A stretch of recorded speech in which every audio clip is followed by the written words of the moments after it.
Masita yung lahat para sa panalangin. Binibinihangkan, pangunahan ng panalangin. In the name of the Father, the Son, the Holy Spirit. Amen. Amen. Magandang umaga sa lahat. Magandang umaga po, sir. Bago kayong upo ay pakihanay yung upuan at pulutin mga kat nakikita sa sahig. At maaari na kayong umupo. May lubiban ba sa klase? Wala po, sir. Kung ganoon, mabuti naman.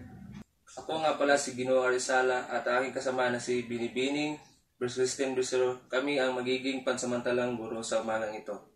Bago tayo magsimula, magkakaroon muna tayo ng kasunduan. Una ay umupo ng maayos, pangalawa ay makinig na mabuti, at panghuli ay itaas ang kanang kamay kung gustong sumagot. Tindihan ba, class? Yes, sir. Bago tayo rinako sa ating panibagong talakayan, ay balikan muna natin kung ano ang yung tinalakay noong nakaraang tagpo. Sino ang nakakaalala? Binibining Mil. Ang hatol ng kuniho po, sir. Tama. Wala na ba kayong katanungan hinggil sa nakaraang tinalakay noong nakaraang tagpo? Wala na po, sir. Ngayong class ay magkakaroon tayo ng aktibidad para sa pagtuklas ng ating bagong aralin na pinamagatang nakuha mo, sagutin mo. Mayroon ako isang count dito na naglalaman ng pitaka na kung saan ang pitaka ay naglalaman ng pera. Sa likurang bahagi ay mayroong nakasulat na salita. Ipahayag ito kung ano ang salitang nakuha sa pera at magpapatugtog ako ng musika at ipasa ito at ang katabi ang nahintuan ay siya ang sasagot. Naunawaan ba, class? Opo, sir. So, simula na ang pagpasa ng kahon. Running in my non-stop vertical. Milk clot, whiskey in the teapot, ethanol. Burning like a name, right heavenly body on the music and the volume. Ginoong Bolivar, ano ang iyong nabunot? Ang nabunot ko po, sir, ay ito ay 1,000 piso. Okay, so basahin mo ang salitang nasa likod ng pera at ipahayag sa inyong pag-unawa. Ang naintindihan ko po, sir, sa nakalagay dito sa likuran ng pera ay ang kapwa kung saan ay ito ay nakikita natin araw-araw, nakakausap natin araw-araw. Ito ay nakahalubilo natin sa pamamagitan ng pakikipag-communication sa isa't isa. Yan lang po, sir, ang aking naiintindihan. Tama, magaling. Ngayon naman, ipagpatuloy ang pagpasa ng kahon. Hot shot, running in my non-stop vertical. Milk clot, whiskey in the teapot, stop vertical. Pero naman, binibinihangkan. Ano ang iyong nabunot? Ang nabunot ko po, sir, ay 500 pesos. So, basahin mo ang nakasulat sa likuran at ipahayag mo ito at sa inyong pag-unawa. Ang nakasulat po sa 500, sir, is magulang po. Sa ang magulang po, ito yung nagbibigay buhay sa atin at ating pamilya na nagbibigay ng pinansyal sa atin sa araw-araw, pagbibigay pagkain, at yun lang po, sir. Salamat. Tama ang iyong sagot. So, maaari nang ipagpatuloy ang pagbasa ng kahon. Milk clot, whiskey in the teapot, ethanol. Burning like a 90. Charcos, ano ang iyong nabunot? Ang nabunot ko po, sir, ay 100 at ang salitang nakasulat dito ay salapi. Ang salitang salapi ay ito ang dahilan kung bakit nagtatrabaho ang ating mga kamag-anak o ama upang makuha ng salapi para gastusin sa pang-araw-araw na pangangailangan. Galing, Ginoong Charcos. Ngayon ay ipasa na mo naman ang kahon. Whiskey in the teapot, ethanol. Burning like a 90, right heaven. So, ikaw na naman, Binibining Janine Hangkan. Ano ang iyong nabunot? 50 po, sir. Ang nakasulat po ay mapanghusga. Ang mapanghusga po na tao, sir, sila yung hindi naniniwala sa ating mga abilidad at pilit na dinadrag down po tayo. Tama. Ngayon naman ay ipasa ulit ang kahon. Body on the music and the volume and it sounds like bumalik na naman sa iyo, Ginoong Charcos. Ano ang nabunot mo? Ang nabunot ko po ay 200 at ang sulat dito ay anak. Ang salitang anak ay ito ang dahilan ito ang bunga ng pagmamahalan. Kaya nabuo ang isang anak. Tumpak, magagaling ang inyong pagpapaliwanag, class. Batay sa inyong ginawang pagpapahayag ng inyong sarili at pag-unawa sa ating aktibidad, ano kaya ang paksang ating tatalakayin? Ginoong Bolivar? Sa palagay ko po sir, ang ating paksang tatalakayin ngayon ay tungkol sa isang pitaka o pera. Mahusay. So, kaya ating alamin kung tama ba yung sagot. Ang ating tatalakayin sa umagang ito ay patungkol sa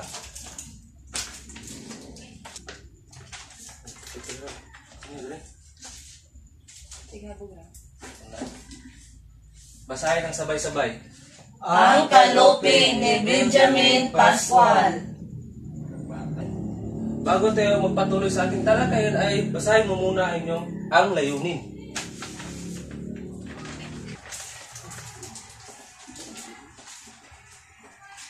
Basahin ng sabay-sabay. Pagkatapos ng talakayan, ang mga mag-aaral ay inaasahang nakikilala ang mga tauhan sa kwentong binasa na ipapahayag ang kulturang dulot ng paghusga at nakakagawa ng pahayag gamit ang slogan ukol sa kwentong binasa. Maraming salamat. Ngayon naman ay bibigyan natin ng kahulugan ang mga mahihirap na salita na matatagpuan natin sa kwento.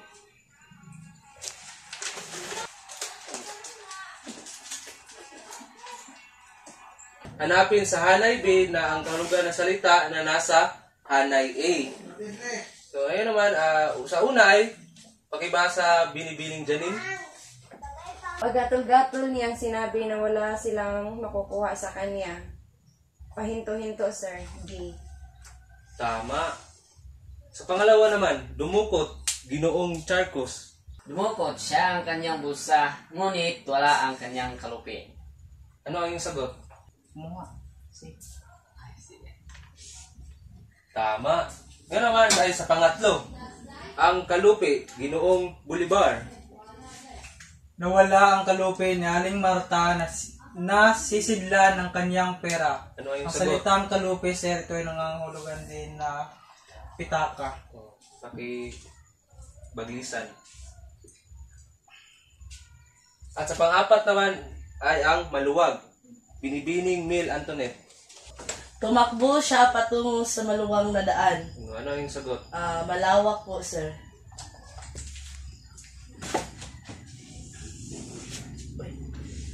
Tama. At sa panghuli naman ay ang umahagibis. Binibining Janin. Bahagya ng umabot sa kaniyang pandinig ang malakas na busina ng ilang humahagibis na sasakyan. Humaharurot, sir. So, tama. So, tama ang iyong mga sagot.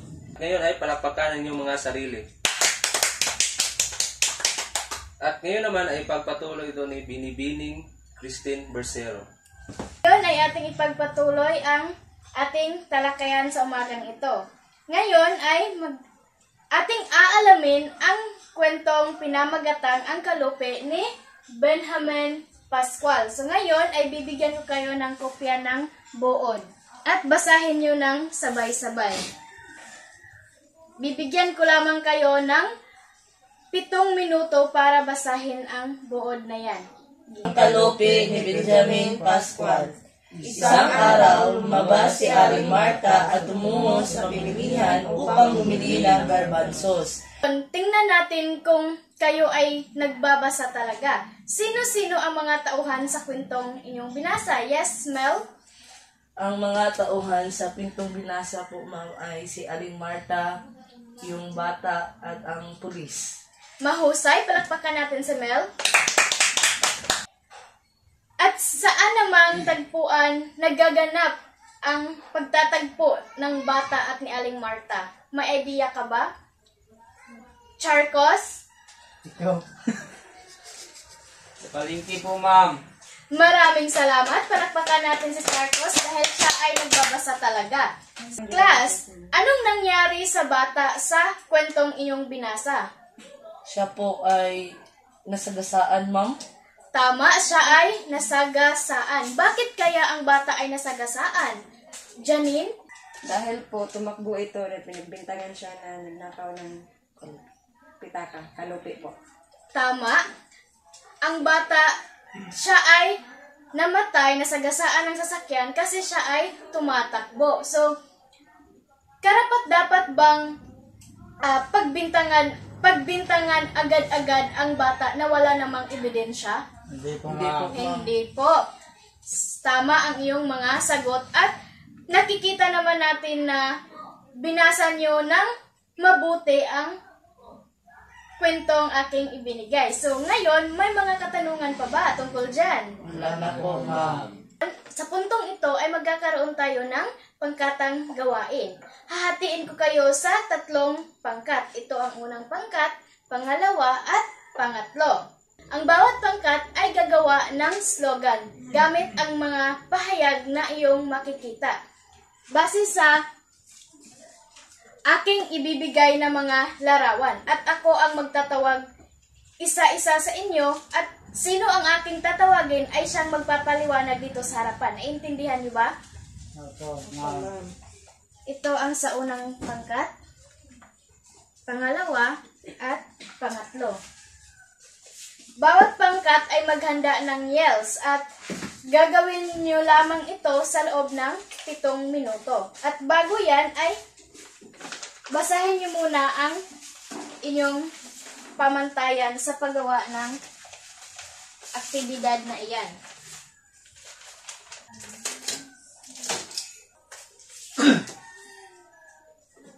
Basahin niyo muna ang ating pamantayan. Pamantayan. Nilalaman. 20 puntos. Pagkamalikhain. 15 puntos. Kooperasyon. 15 puntos. Kabuuan. 50 puntos. Mahusay, ngayon ay simulan niyo na ang iyong gawain. Tapos na ang 7 minuto na aking ibinigay. Simulan na natin sa unang pangkat. Ang aking tatawagin ay si Binibining Janine at siya ang magpresenta dito sa harapan kung ano ang iyong nagawa. Magaling, mahusay ang unang pangkat. Palakpakan natin ang unang pangkat. Ngayon ay dadako naman tayo sa pangalawang pangkat at si Bolivar naman ang siyang tatayo at magpapaliwanag dito sa harapan. Mahusay, sila ay nagtutulong-tulungan para maging maayos ang kanilang mga pagpresenta. Palakpakan natin ang pangalawang pangkat. At ang panghuli naman ay ang pangatlong pangkat. Ilanan, ikaw ang pumunta dito sa harapan. Napakagaling ng pangatlong pangkat. Talagang hindi sila nagpapatalo sa una at pangalawang pangkat. Palakpakan natin sila. Mahusay ang iyong ginawang presentasyon at talagang marami kayong natutunan sa ating talakayan ngayong araw. So ngayon, class, ay magbibigay na ako ng iyong puntos. Para sa unang pangkat, sila ay nakakuha ng 48 na puntos. At para naman sa pangalawang pangkat, 48 din ang kanilang puntos. At para sa pangatlong pangkat, sila ay nakakuha ng 49 na puntos dahil nakikita naman natin kanina na sobrang aktibo nila at napakagaling nilang magpresenta. Palakpakan inyong mga sarili. May mga katanungan pa ba kayo sa ating paksang tinalakay ngayong araw na ito? Wala na po, ma'am. Kung ganon, ay ako naman ang magbabato ng mga katanungan. Handa na ba kayo? Handa na po, ma'am. Sisimulan na natin sa unang tanong. Unang tanong, makatwiran bang pagbintangan ni Aling Marta ang bata? Hindi po, ma'am. Hindi. Bakit kaya na hindi makatwiran? Dahil Maari ka bang tumayo? Charcos? Sinabi mong hindi makatuwiran pagbintangan ang bata. Bakit mo masasabing hindi makatuwiran? Sapagkat wala po siyang pruwiba na ang bata ang kumuha sa kanyang kalupi. Napakahusay. Palakpakan natin si Charcos. para naman sa pangalawang tanong. Ano ang aral na iyong napupulot sa kwentong binasa? Yes, Janine? Ang natutunan ko po na huwag maging mapanghusga. Napakahusay. Tama naman talaga na kahit saang lupalop tayo magpunta, kung ano man ang mangyari, ay huwag tayong manghusga agad. Lalo na sa mga sitwasyong hindi inaasahan. Mas mainam na tayo ay tumahimik lang dahil hindi kaaya-ayang pakinggan kung huhusgahan natin ang ating kapwa-tao. Pangatlong tanong, ano ang masasabi niyo sa epekto ng panghuhusga na walang batayan? Yes, Bolivar? Uy, Walang batayan. Dulot ng stress daw. ang epekto po, ma'am, ng panghusga sa isang tao na walang batayan, ito ay maaaring mantong sa hindi inaasahang pangyayari, kagaya na lamang sa bata na kung saan siya ay nasagasaan ng isang sasakyan dahil kaya ito ay humantong sa kanyang pagkamatay. Tama ang sinabi ni Bolivar na katulad din ng sagot kanina ni Charcos na huwag tayong manghusga agad-agad para hindi magkakaroon ito ng depression sa ibang tao na maaaring magdulot ng pagkamatay. Pang-apat na tanong, mabuti bang manghusga ng kapwa base sa anyong pisikal lamang? Hindi po, ma'am. Hindi po. Bakit kaya masasabi mong hindi? Mel? Hindi, sapagkat hindi basihan ang pisikal na kaanyuan para manghusga. At sa kabilang tao, wala tayong karapatan na manghusga. Tama. Sapagkat kadalasan naman sa ating napapansin nyo na kapag kung sino yung mahihirap, siya ang madaling husgahan ng ibang tao. Tama. Panghuling tanong, bilang isang mag-aaral, paano mo ito maisasabuhay ang iyong aral na napupulot sa kwentong iyong binasa? At paano mo rin ito ibabahagi sa iyong kapwa-tao? May idea ka ba, Priolo? Bilang isang mag-aaral po, may sasabuhay ko ang natutunan ko sa kwentong binasa natin sa araw na ito sa pamamagitan ng huwag agad mahusga sa kapwa, lalo na kapag ay huwag basihan, huwag ibabase sa kanyang kaanyuan, sa iyang katayuan, para siya ay husgahan. At may babahagi ko ito sa aking kapwa sa pamamagitan ng paglaan ng panahon para sila ay kilalanin sa halip na sila ay husgahan. Maraming salamat sa iyo, Priolo. At ngayon, inyo na nasagutan ang aking mga katanungan at naunawaan na ninyo ito ng mabuti. Ngayon, magkakaroon tayo ng maikling pagsusulit. Dito natin makikita o subukin natin ang iyong mga kakayahan kung talagang may natutunan kayo sa ating klase ngayong umaga. Makinig kayo ng mabuti sa panutong aking ibibigay. Basahin nyo ang bawat pahayag at isulat ninyo ang salitang M kung ito ay mali at T naman kung ito ay tama. May mga telepono naman talaga kayong lahat. Yes, ma'am. So ngayon, kukunin nyo ang iyong mga telepono dahil ang ating pagsusulit ay magaganap sa online na pagsusulit. So, i-connect nyo sa Wi-Fi ang ating mga telepono. May wifi, ma'am. Wala Wi-Fi, so maaari kayong maki-hotspot sa iba ninyong kaklase para kayo ay makasagot ng ating pagsusulit. So, bibigyan ko lamang kayo ng 2 minuto para sumagot ng pagsusulit dahil maikli lamang yan. Ang mga sagot ninyo ay ipapasok ninyo sa link na aking ibinigay. So, tingnan nyo ang messenger ninyo. Sa GC natin, nandoon ang link na inyong papasukan para kayo ay sumagot. Tapos na ba kayong sumagot? Yes po.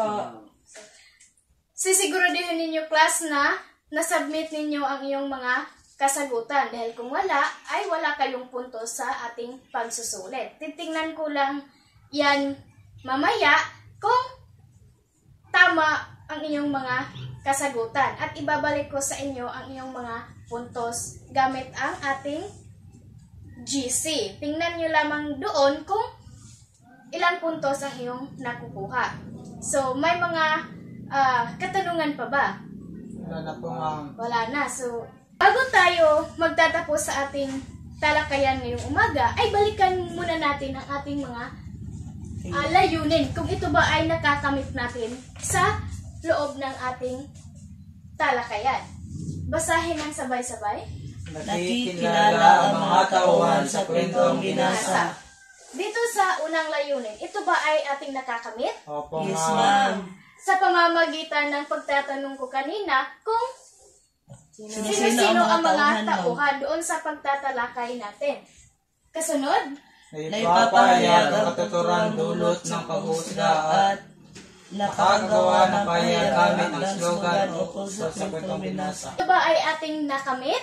Yes, ma'am. Mahusay. Palakpakan natin ang ating mga sarili.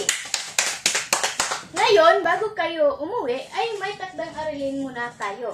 Kumuha kayo ng mga kahit anong papel para masulatan ng takdang aralin.